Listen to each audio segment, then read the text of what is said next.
জাপানে বিবাহ বিচ্ছেদের পর সন্তানের সম্পূর্ণ দায়িত্ব একজন অভিভাবকের উপর ন্যস্ত থাকত। ফলে অন্য অভিভাবক সন্তানের শিক্ষা, চিকিৎসা, বাসস্থান কিংবা বিদেশ ভ্রমণ সংক্রান্ত বিষয়ে আইনগতভাবে কোনো সিদ্ধান্ত নিতে পারতেন না। এই পরিস্থিতি অনেক ক্ষেত্রে অভিভাবক ও সন্তানের সম্পর্কেও দূরত্ব তৈরি করত বলে মত বিশ্লেষকদের।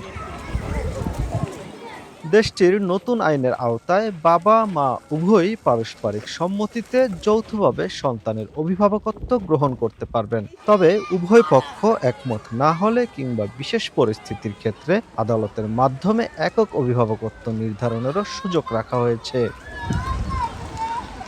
জাপানের বিচার মন্ত্রণালয় জানিয়েছেন, এই আইনের মূল উদ্দেশ্য সন্তানের সর্বোত্তম স্বার্থ নিশ্চিত করা এবং বাবা-মা উভয়ের সাথেই সন্তানের সুস্থ সম্পর্ক বজায় রাখা। বিশেষজ্ঞদের মতে যৌথ অভিভাবকত্বের ফলে সন্তানের মানসিক বিকাশ, আত্মবিশ্বাস এবং সামাজিক স্থিতিশীলতা উন্নত হয়। বাবা কিংবা মা ভিন্ন দেশের নাগরিক হলেও অভিভাবকত্ব বিরোধের ক্ষেত্রে এই আইন ইতিবাচক প্রভাব ফেলবে বলে ধারণা করা হচ্ছে।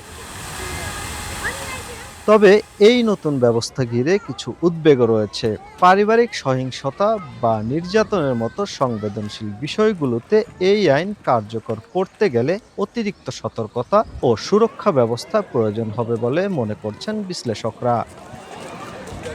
যৌথ অভিভাবকত্ব নীতি জাপানের পারিবারিক ব্যবস্থায় এক নতুন পরিবর্তনের সূচনা করতে যাচ্ছে। সন্তানের ভবিষ্যতের জন্য এটি একটি গুরুত্বপূর্ণ পদক্ষেপ হলেও বাস্তবে এটি কতটা প্রয়োগ করা যায় সেটি সবচেয়ে বড় চ্যালেঞ্জ বলে মনে করছেন বিশেষজ্ঞরা। জাপান থেকে মোহাম্মদ শাকিল মাহমুদ, সময় সংবাদ।